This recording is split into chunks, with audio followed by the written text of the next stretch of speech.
Welcome to the Take Up Space Summit. This is a gathering of amazing women leaders who embody the principle of feminine wisdom. We're living in a time when the old ways of dominance just don't cut it anymore. It's time for us to step up and lead with empathy, collaboration, and mutual support. This event is designed to inspire women from all over the world to take up space, to resist and challenge systems that seek to silence or erase our voices, and to do it all with grace and ease. This is your opportunity to honor your power as a woman and to unapologetically elevate every aspect of your life, from your relationships to your career, and to do so with ease and pleasure. So let's celebrate and prioritize the sacred feminine in us and create a beautiful space where we can all thrive together. I'm your host for this event, Irene Chong, and today I'm excited and very honored to hand the role of interviewer over to my soul sister, Julia, who will be interviewing me. It's a treat for me to take the place of speaker and share my topic, so I'll hand it over to Julia now and have her take the space. I'm very pleased and super thrilled to be introducing Irene Chong today, who will be sharing more on living an intentional life, daring to dance with your dreams. Irene is the host of this amazing summit that she'll put together for all of us and for you to thrive more in your feminine nature.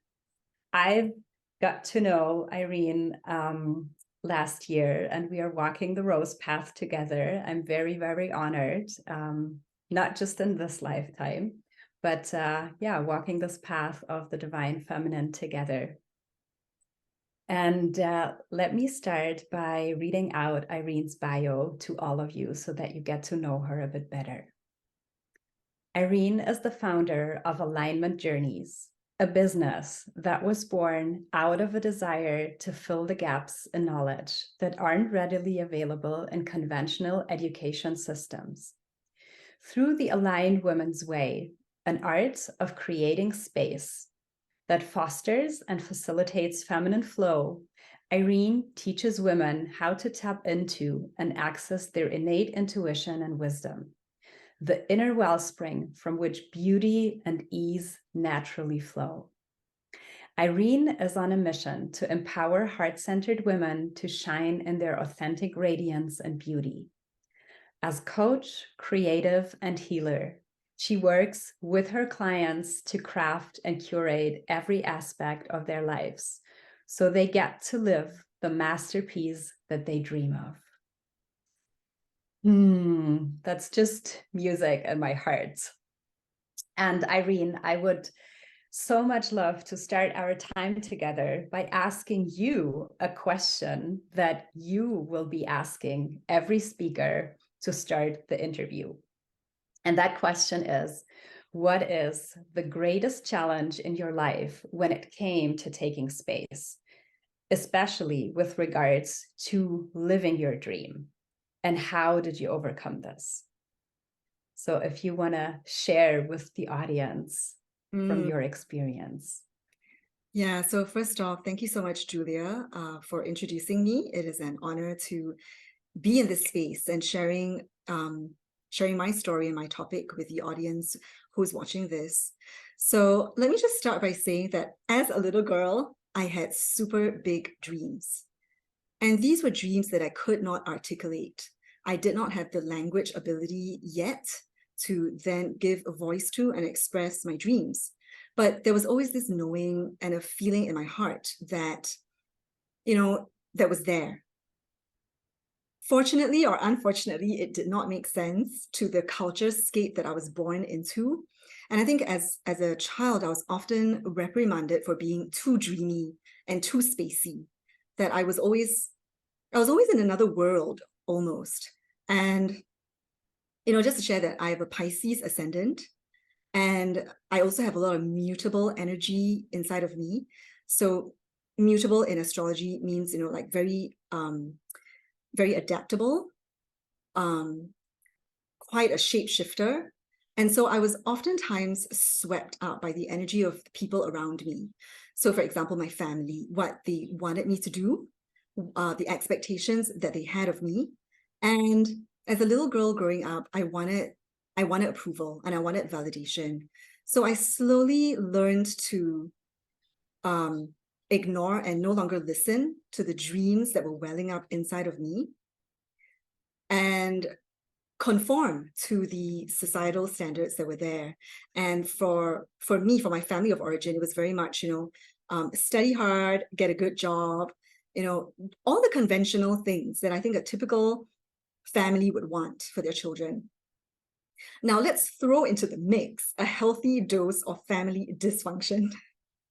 So I had my share of trauma and wounding, and for survival, I had to shut off a lot of parts of me, what in shamanic terms they call soul loss. So there were parts of me that were fragmented and put aside, put away, and I took on the role,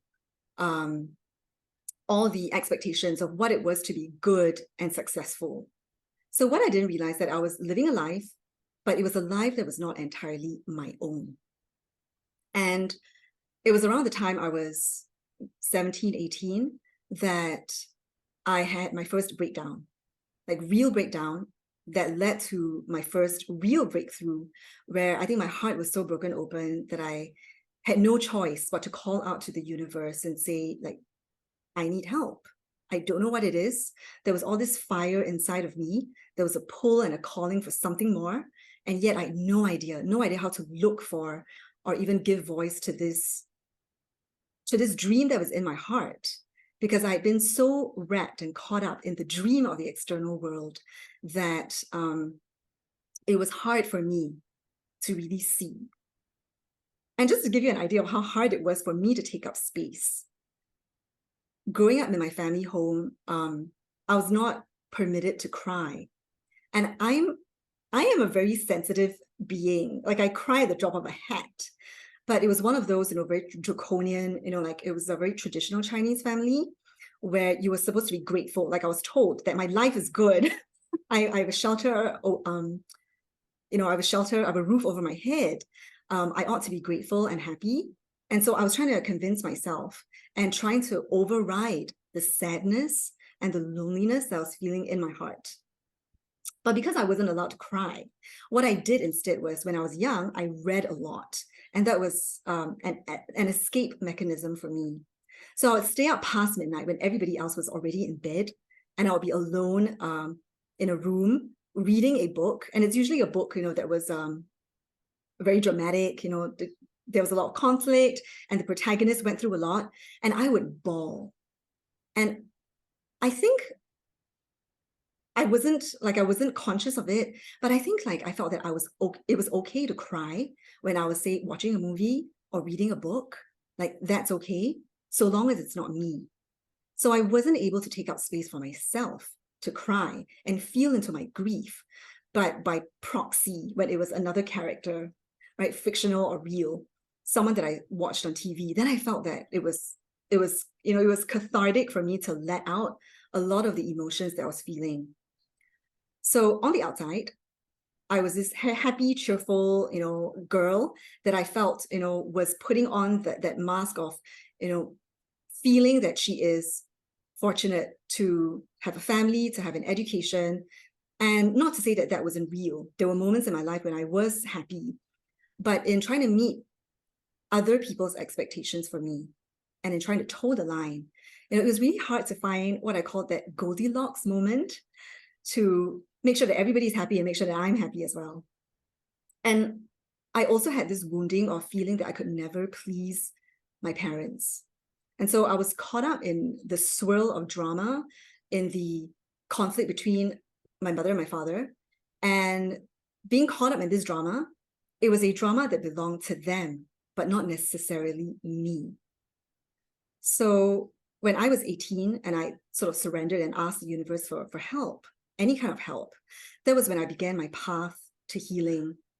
And I went on this, meander and this journey. It started with Reiki, with energy healing, because I had all these energetic scars on my body that needed a lot of healing. So I was so blocked by that time that I couldn't even feel any energy at all. And all I knew was that I slept better. And because that seemed to work, I was happy to keep going on for healing until I finally became attuned myself. And alongside with that, I was doing a lot of meditation and regression work. And this was like in my early 20s. And I remember during one of the sessions, one of the facilitators asked me, I was very deep in this space. And she asked me this question: what do you want, Irene? And I kept silent for a while. I was really trying to feel into the truth in my heart. And the next thing I knew, I burst into tears. And all I could say was, I don't know. Like, I had no idea, because I had gone along with the agendas of the institutions and the people around me.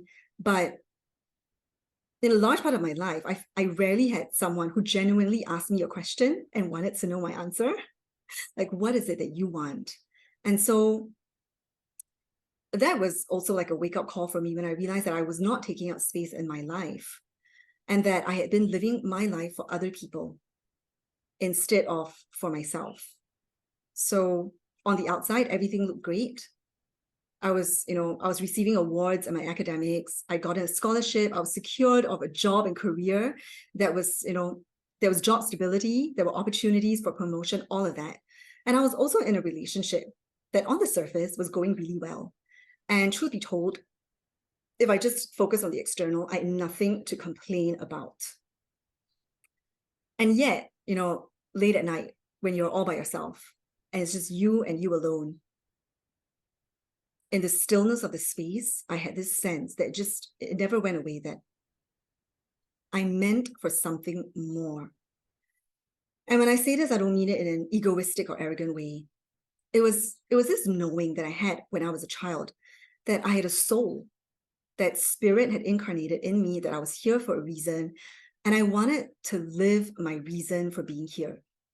I didn't just want to go through the motions. I didn't just want to, get the achievements and be happy. Like, there was a calling, there was a fire in my heart that I wanted to honor. So long story short, even with all these desires that were going inside of me, I continued to live a very ordinary life. I continued with my job, with my career. I was doing well, I was progressing. And the thing was, there was a pattern in my life, was that I never wanted to take up full space. I would always limit and say, well, that's enough. You've already taken up enough space. Let's let other people have it. So I was always the person that was content to be the source of support.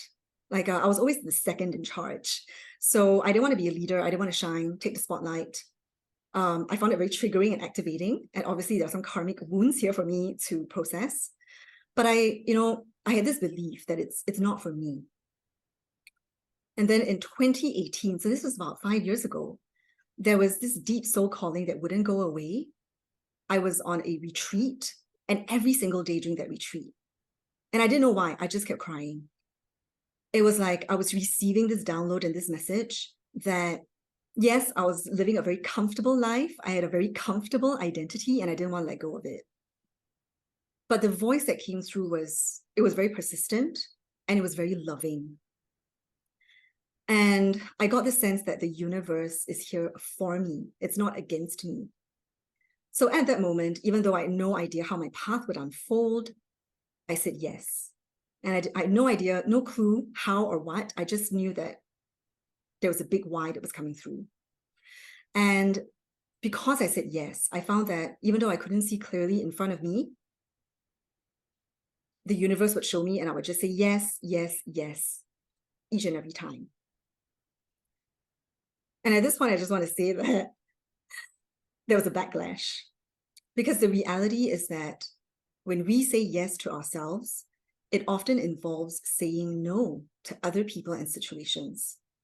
And, just as I had been very attached to my old identity, there were also other people, institutions, who preferred me to stay the same.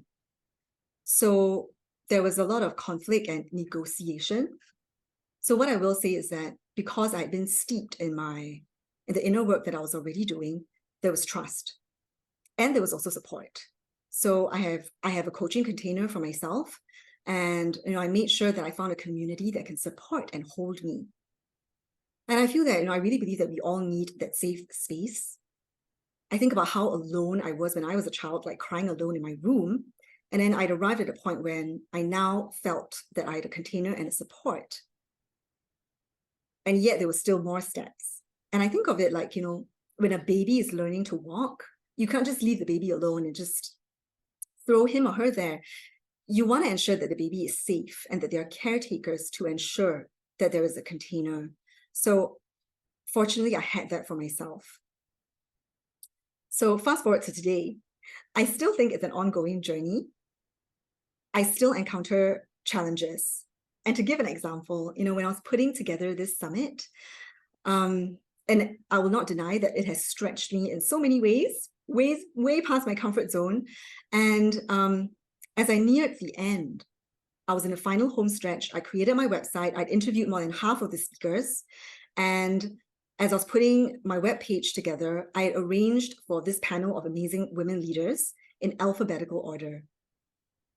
And then one of my mentors told me this: Irene, you need to take up space. And she said, I need to see you front and center of this panel of speakers. And, I'll never forget what she said. You've poured your heart and soul into this summit, and you need to claim it. So I realized that as I was putting this summit together, I was, and I still am, living into what taking up space is. So I will say that I've already taken up space in many areas of my life. I'm at a good place. But because, all our souls, each and every one of our souls, it's infinite and it's eternal. There will always be more to grow and expand into. So I truly believe that, for the women who are watching this summit, no matter what stage of the journey that they are at in their life, if they're still here, there is that potential to expand and grow even more, to actualize your full potential, that there was a reason why you were here in the first place.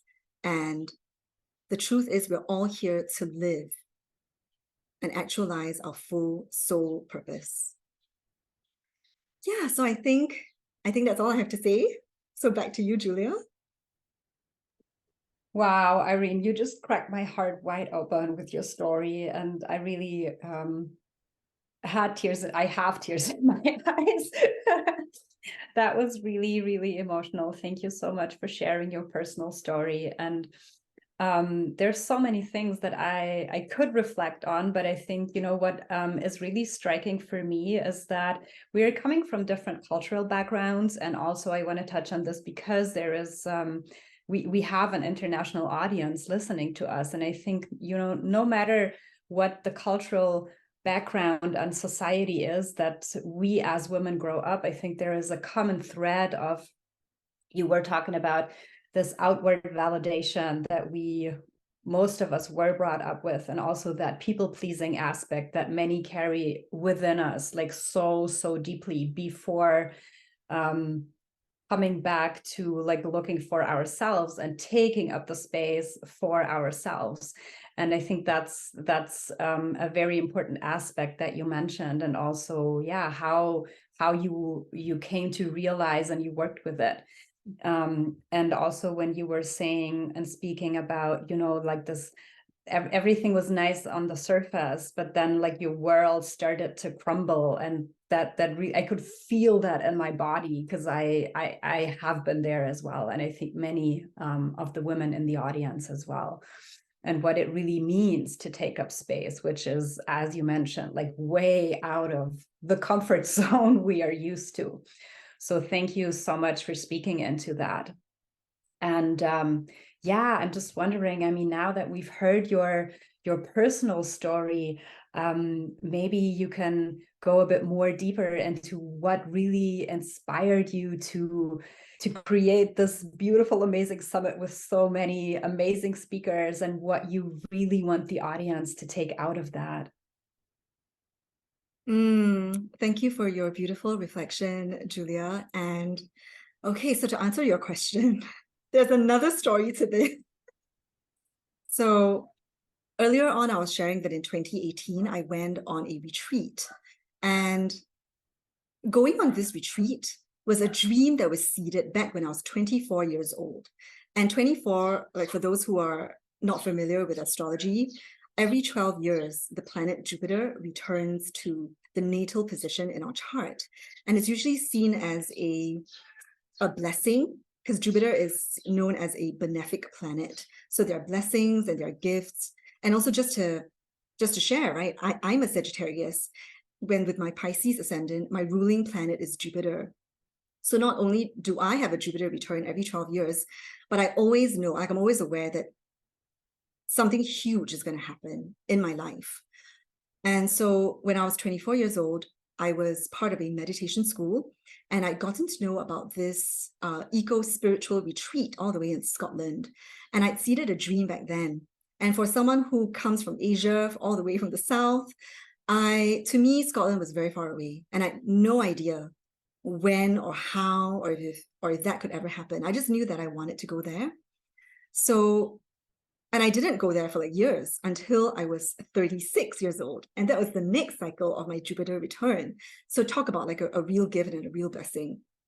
And one of the amazing things about this place that I went to was that there is a very tangible, a very palpable land energy connection. So the story of Findhorn it's amazing in and of itself. I won't go into it here, but one of the things that they were teaching was connecting to the elementals, connecting with Mother Earth, where we could tap into the presence of Devic beings in nature and commune with them and learn from them. So there was this part of me, again, when I was a child, reading fairy tales and stories of fairies and elves. It was a part that spoke to me. And I grew up in a very urban environment, in a city, in an island state, where there was very little nature. And yet that dream always remained. So when I went on this retreat, one of the activities that we did was a solitary commune in a forest to feel into the energies. And just to say that I'm not especially gifted, I didn't see anything, I didn't hear anything. But what I did get was a feeling in my heart. And it was this message that kept coming through. And again, it was very loving. And it was telling me, you will get there, be patient. And that was enough for me. So there was nothing fantastic. I didn't see fireworks. I didn't see any fairies or David beings, but it was a message in my heart. And I think I was able to hear that voice in that stillness. So what I continued to do was to do my work. I knew that I needed to leave my job. So I began to transition towards starting my own business, where I could put out offerings that were aligned to my heart and my soul. And then, I consciously seeded this wish to commune with Mother Nature, to come into deeper relationship with Gaia.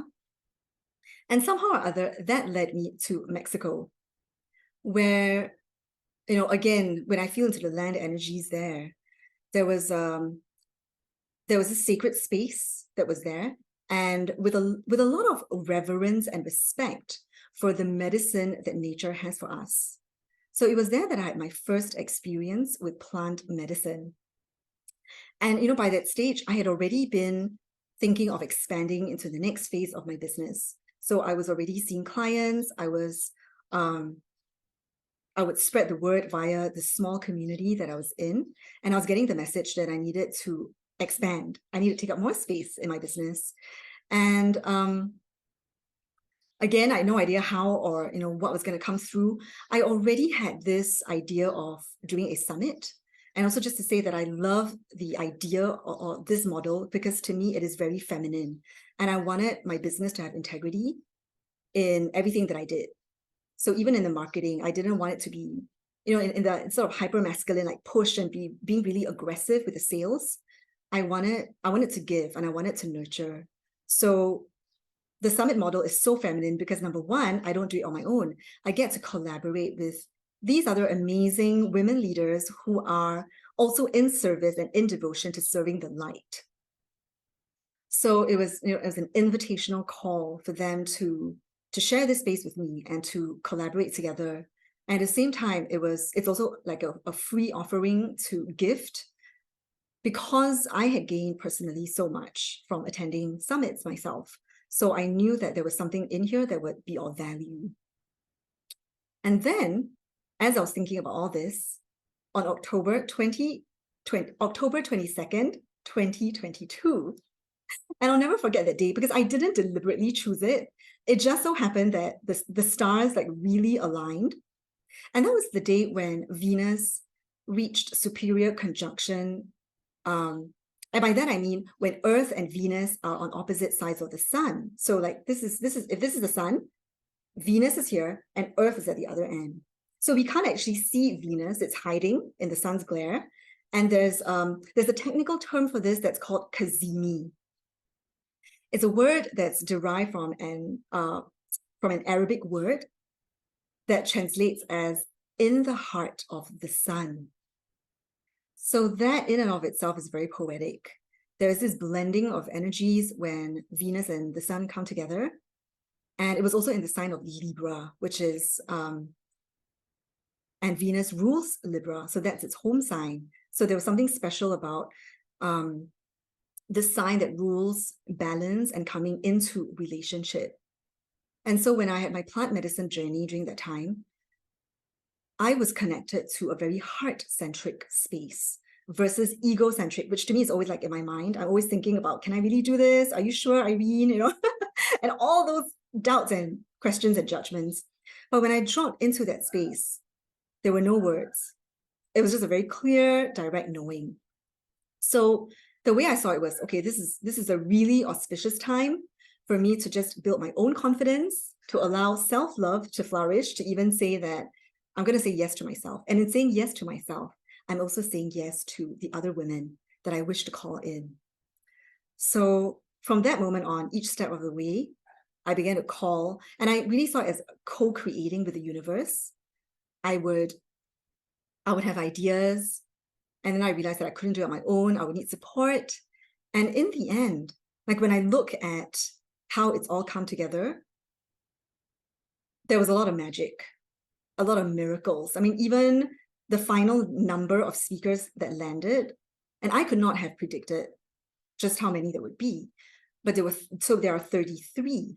And 33, as you know, Julia, is an angel number that made me feel that everything is aligned. It's aligned to my soul truth. So I've just shared, you know, like all this magic, all these divine miracles in my life. It has been such a huge blessing, and I want to spark this desire in other women to also say yes to their big life, to say yes to the calling that they feel in their hearts, so that they get to experience this magic as well. And you know, so in a lot of the work that I do, and one of the things that I do is astrology, and I was also a literature major and a literature teacher, so I love language and I love words. And one of the things that I'd like to share with the audience who's watching this is to consider your desire. And you might want to write this down just so you have it, you know, in your space. Consider your desire. And these two words have their origin from the Latin desidere, which is from the stars. So desire, you know, whenever I think of desire, I think of that the Disney film, that song, When You Wish Upon a Star. You know, there is so much magic when we look out to the night sky. And I still remember that image of the mouse singing to the stars. And it was like, yeah, like, and I think Cinderella, there was another fairy tale that also has mention of this, like when you wish upon a star, you know, like your dream will come true. So that's desire. And then for consider, to consider, when we think about considering, we think about contemplate. You're thinking about something. And the root word, again, with the C and the dare is star. And it's really because I think in ancient times, when our ancestors went out at night with no electricity and no lighting, they would look up and see and contemplate the mystery of the night sky.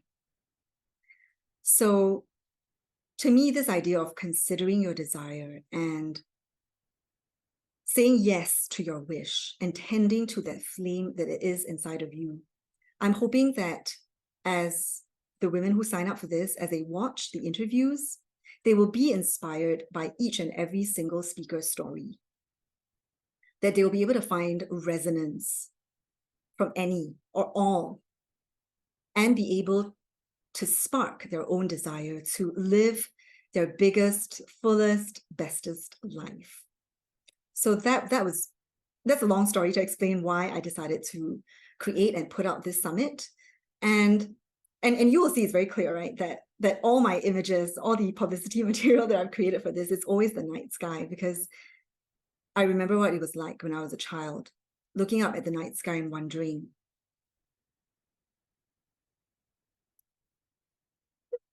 I share with you, Julia, that I was hoping I wouldn't cry. But here they are, right? I remember as a little girl looking up at the night sky and thinking, I wonder where my home is. And so, like, feeling the vastness of the cosmic night sky and wanting to live the dream that I was feeling in my heart. And I feel that this summit is very much a part of that. So yeah, I'll leave it at that. Oh my God, I'm so honoring your tears and I want to cry along with you. This is the most beautiful thing that I have ever heard.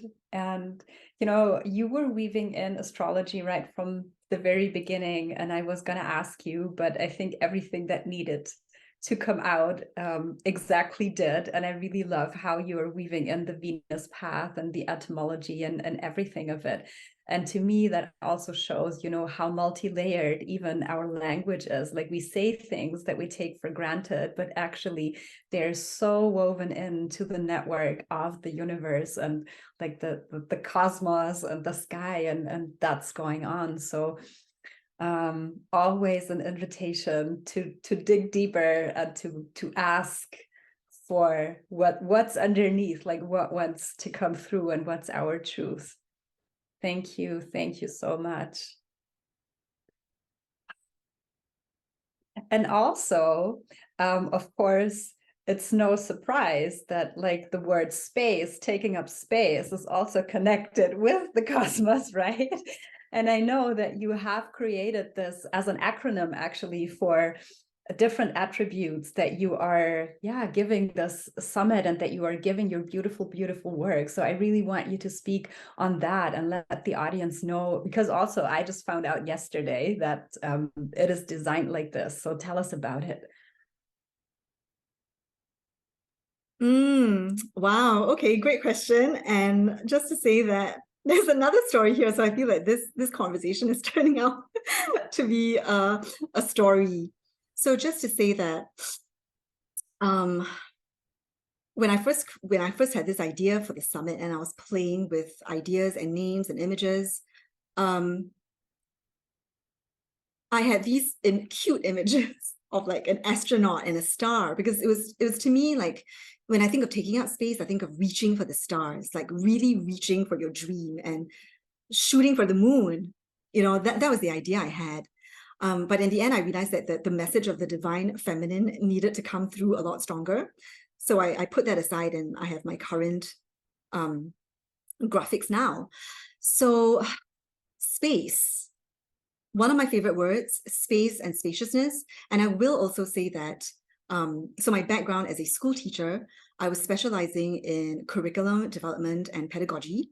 So learning about how learners best learn, learning about how the brain works, learning how to craft, because teaching, it's a science and it's an art.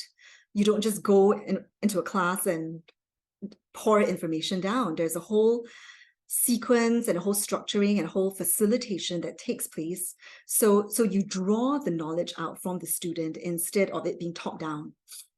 Now, in conventional education systems, there is a lot of, that hierarchical, to me, rather masculine, sort of patriarchal, sort of like, I'm the teacher, I know it all, I'm here to give you all the answers and you just listen.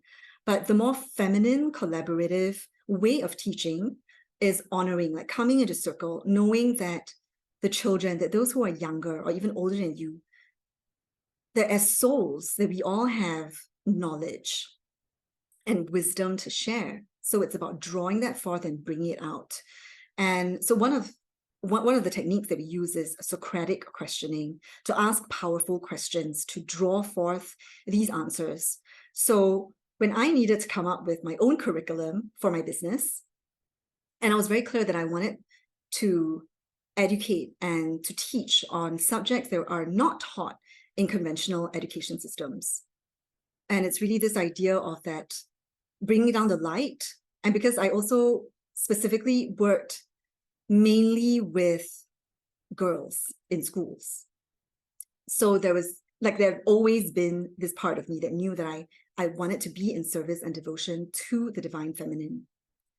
So I was thinking about, okay, so in coming up with this, what are some of the core principles that I need to solidify before I can even come up with courses or, a program or anything like that? I needed to be very clear on what the fundamentals were. So I was working through this, and I came up with these mission-centered values, like what was really speaking to my heart. And I came up with 5, and I thought 5 is a good number. And so I was feeling into it, and then one fine day, when I looked at these 5 words, I realized that it formed the acronym for space, like it formed space. And that was how it landed. So there was that left brain analytical part of me.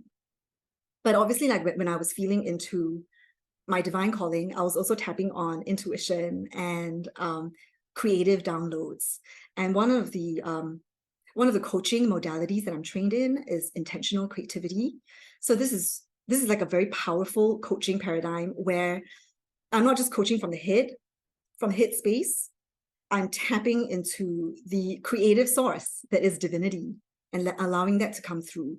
So that was how space came to be about. And I'll just very briefly speak into what each of these 5 mean. So we always start with S. That's the foundation, and it's self-love. And it's really the idea that you cannot genuinely and truly love another person or another thing if you don't fully love yourself. Because otherwise, there can be a very conditional sort of love where I'm giving somebody love, but really what I want is love back because I'm not able to love myself. And that's, I think, a common pattern, especially for women who don't feel they're deserving or enough. They will oftentimes look to maybe a partner or to friends or family for approval, for validation, so that they can feel deserving of love. So what I teach when I work, like with the women that I work with, self-love is fundamental. And that means I'm peeling all the layers that are there that have stopped us from loving ourselves, all the judgments, all the self-recrimination, all the doubts, all of that. And then it's about unlearning that and relearning a different way of what loving yourself means. And again, love is a word that is so often used. And as a result, there are all kinds of misconceptions and distortions around this word. I'm not talking about the Valentine's Day sort of love where you have these loud displays of affection, or to commemorate love in a grand way only on one day. Self-love at the root, the way I see it, it's like making sure that you have a well that you can draw forth from. So the love is always there in the universe. So I think of it as, if love is a watery element, it's something that's always there. It's underground. It may not be visible on the surface, but it's there. And in order to feed and nourish yourself with love, you need to build a solid container for yourself. And I see it as a well, so that every time you need to resource yourself, you just put the pail down and you draw forth that nourishment, and you fill your well first, and you fill your cup first before going out into relationship with other people, your community, your family, your organization. And from that space, everything else can flow. So that's S. And then P is for pleasure. And by pleasure, I was really thinking of pleasure in opposition to pressure. Because again, I think we're living in, in these globally accelerated times, there is so much pressure. There's a lot of to do, a lot of, achievement-oriented sort of narratives that are going on. And so I feel that there's a lot of focus on getting things done, meeting timelines and deadlines. But we tend to forget that we can take pleasure, that life does not need to be suffering all the time. That is a different paradigm shift. And when I think of feminine energetics, it's about operating from a magnetic space. You're not pushing, you're not hustling, you're aligning, and then you're magnetizing to you, you're drawing in, and that there is pleasure in that. So again, when I think of pleasure, I think of the flower. It's beautiful and pleasurable to look at, to enjoy, and yet it also serves a very important purpose, to help the plant bear fruit. So pleasure as one of, like, also a fundamental principles. And then A is for authenticity, because I believe that with all the masks that we have been taught to put on, life can get very performative. And I understand that so well, because that was me a couple of years back.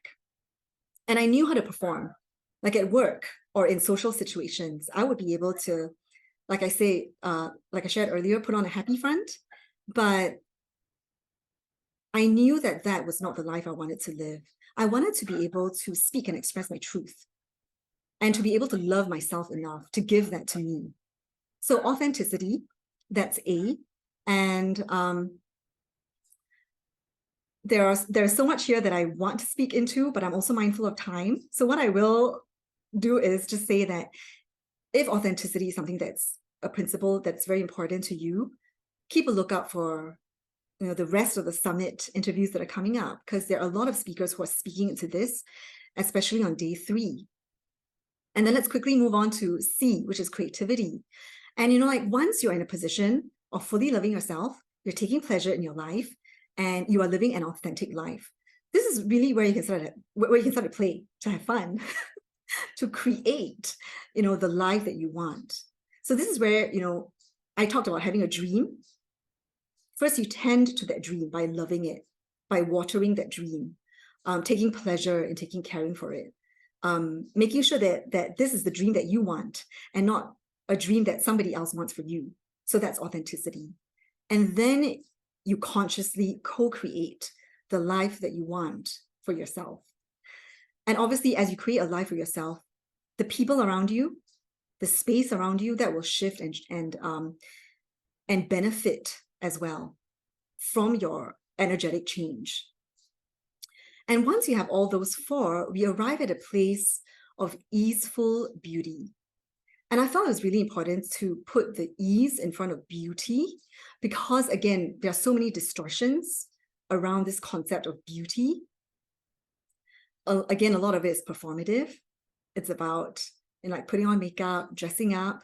But I feel that what tends to be forgotten, especially for a lot of women, is coming into remembrance that the light they have inside of themselves is beautiful in and of itself, that they don't actually need to do anything.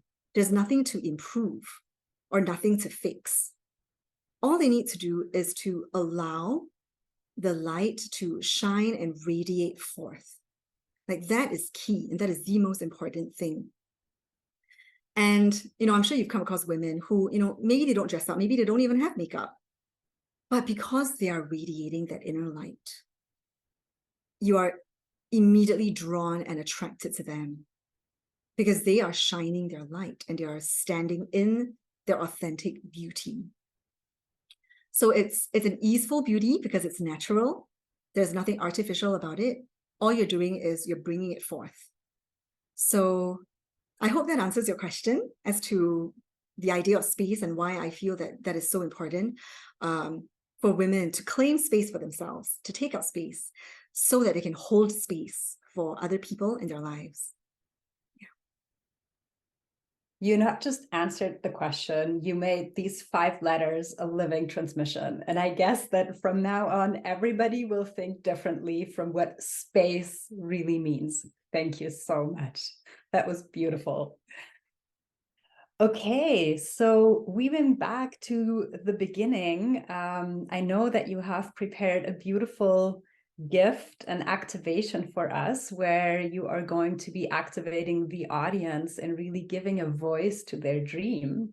So is that where you would want to go into?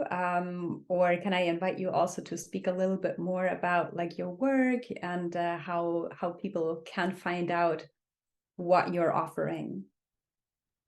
No, this is beautiful, Julia. Thank you for that reminder that I do have a practice. Yes, indeed. And I'm really excited to share this because I was tuning into what would best serve the women who are watching this. And, like, again, as a former school teacher, I know that the best way of learning is not just listening and hearing, it's to have that direct experience. So not just for this interview, but for every interview that is on this summit, I have carefully designed it by inviting each speaker to share a practice. So, if you're planning to watch this as you're moving around, by all means do that, because we're all living busy, complex, and navigating busy lives here. But just a heads up that there will be an activation, and I would strongly encourage and invite everyone who's watching this to make space to do that transmission on that practice or activation, because when you have a little taste of what it's like, then it's an embodied experience, and that will help to override any doubts from the thinking mind as to, will this really work? This is new to me. Can I really do this? So I just want to put that out there as an invitation and as a suggestion. So for me, taking up space has a deeply spiritual sense of coming back to the source of your being. It's about coming into right relationship with yourself, with who you are, and then with other people, but it always starts with the self. So I would like to guide women who are watching this through a very short, simple activation to say yes to themselves. There will be an affirmation that I'm going to get them to voice out loud or even quietly to themselves if they're in a public space. Because when you say yes to yourself, and this is really the power of language and the power of words, the universe responds by opening doors. And I've shared a little bit about this in my story. So I also want to give a heads up that in this particular ritual, and it's like a ceremonial space that I'm creating, I will be using a couple of tools. So I just want to give a heads up that I'll be using a rattle. I'll be using my drum that I've got back here. And I'm also going to, I need to sort out the audio setup, but that won't take too long. And before I go into this, I want to preface two things. Well, let me first talk about the rattle. And I really want to honor and give presence to this, and I hope you can see it. So this is a shell rattle that I bought sometime after I said yes to my calling. And it was like these tools were showing up in my life for me to pick up. And whenever I see this rattle, it reminds me of the painting by Botticelli, The Birth of Venus, where she emerges from a shell, in all her naked beauty and vulnerability. And the outer covering is the skin of the elk. And in the Native American tradition, which is where I got this from an Aboriginal native, the elk represents inner strength, endurance, and passion. And this is also from the antler. The handle is the antler of the elk as well. And then I don't know if you can hear it just yet, but what is inside this rattle are hematite beads. So it's a stone crystal that has protective properties that specifically help to bring the energetic body into balance. And it's a very powerful stone especially when we're working on repetitive and unhelpful thought patterns. So in saying yes to yourself and taking up space, we also have to let go and shed outworn patterns and beliefs and stories. So I will first set up the space by rattling this. And even as I'm rattling, I'm doing this with the intention of the energetic frequency of this rattle reaching every single woman who's watching this. Like, you are held in this container and in this space. The second thing that I wanted to say is that I felt very called to share a song. It's a song that, I just kept coming through. So this is a song, and I want to give honor to the writer, and the creator of this song.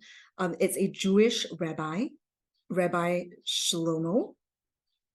And so halfway through the transmission, and you will have your eyes closed, I'll let you know that I'm going to sing a song. And I want you to feel into the words, into the music. But the purpose of this song is to help you to really listen to the voice in your heart. That's the whole purpose of the music. Okay, and with that, let me adjust the audio. Yep, okay.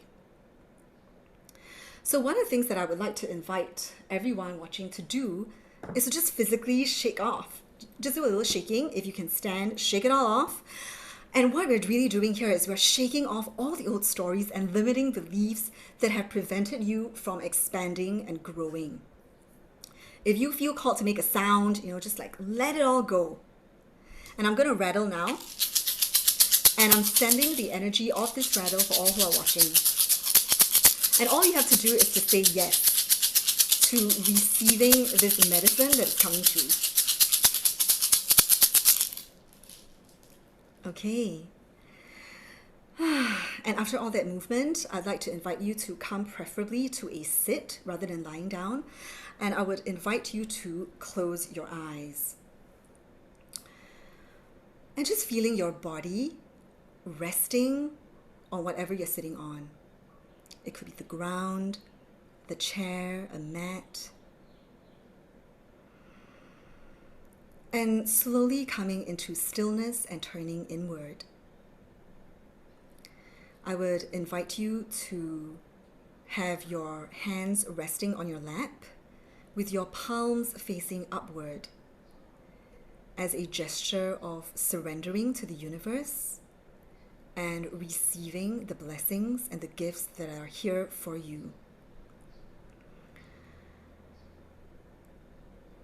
And I'd also like you, if you'd like to just roll your shoulders back a little, do a final piece of stretching if you feel called to, and then really take up space in your body by gently, not forcing, not pushing, but just gently lengthening your spine, taking up space in your body with your palms turned upward, and then just spending a few moments focusing on the breath at your own pace, at whatever is comfortable for you. Inhale and exhale. And with each inhale, I want you to visualize or imagine yourself breathing in love and light.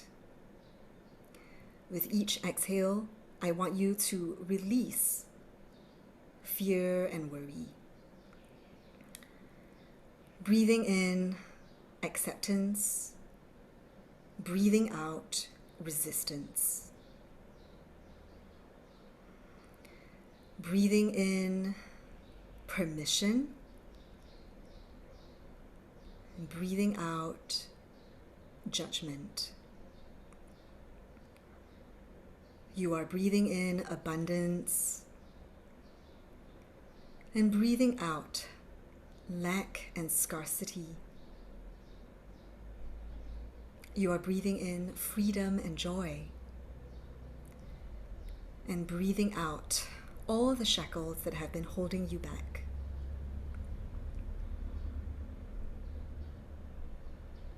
And what you're really doing here is you are coming home. You are arriving to a place of stillness within yourself.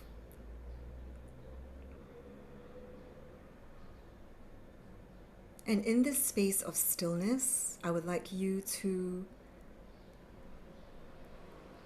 turn to your heart. And sometimes I find it helps to place one hand on your heart and one hand on your belly or your womb space as a gesture of self-love, coming home to yourself and saying yes to yourself.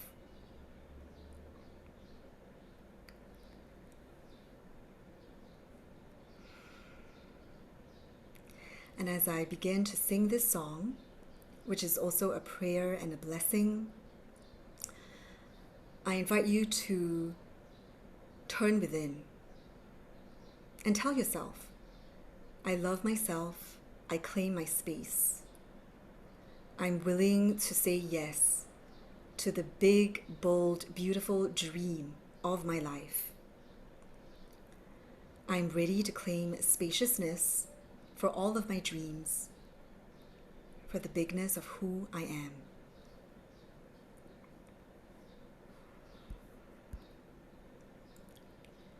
Return again, return again, return to the land of your soul. Return again, return again, return to the land of your soul. Return to where you are, return to what you are, return to who you are, born and reborn again. Return again, return again, return to the land of your soul. Return again, return again, return to the land of your soul. Return to where you are, return to what you are, return to who you are, born and reborn again.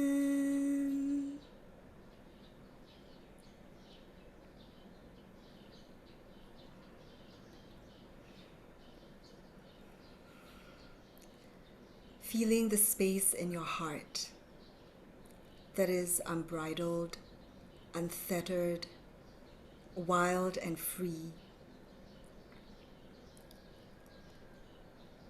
And in this space of remembering who you are, I invite you to go ahead and reclaim, by either speaking out loud or to yourself, these words, and we're going to speak it out 3 times. I take up space for myself, my dreams, and my life. I take up space for myself, my dreams, and my life. I take up space for myself, my dreams, and my life.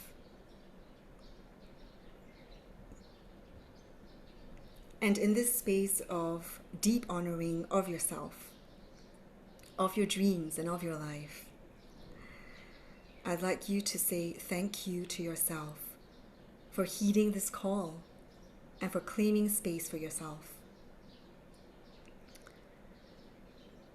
And we're just going to spend a final few moments in silence as we slowly transition back into right here, right now. Feeling the seat that you're sitting on, wriggling your fingers and your toes, feeling the temperature of the room that you're in. And then when you're ready, gently fluttering open your eyes as I drum in celebration of you taking up space.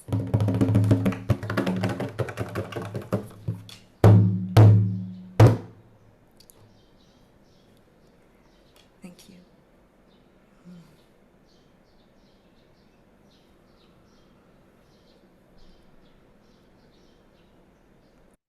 Thank you, Irene. You just blasted my heart wide open. Thank you so much for that beautiful, beautiful experience. So if you allow me just a little reflection about, how I felt. So when you started off, I could literally, feel the air, the space around me, like clear from kind of like a nebulous, fog that was around that I wasn't actually noticing before. And then when you sang, it really went straight into the core of my heart. So there was something that like pierced its way through, and from within did this like cracking open, and I almost cried again.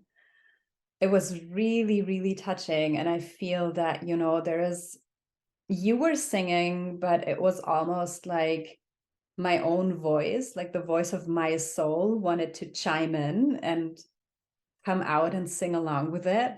So with you like giving the tone and the melody, my soul voice really felt like coming online too. And I hope that,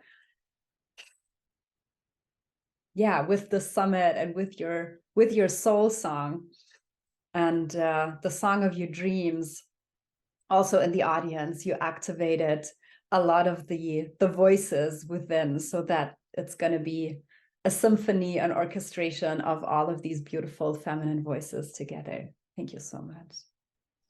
Wow, thank you so much, Julia. That was a beautiful, beautiful reflection. And also just to say, I think this would be wonderful. I love what you said when you shared that your heart also wanted to sing. And that's really what we do when we sing, right? Because our hearts are open wide and we want to give expression from the throat to the song that is in our hearts. And I would invite the women who are watching this, and if they like, they can rewatch this again and sing out loud. Because this is a simple song. The lyrics are, it's a simple melody.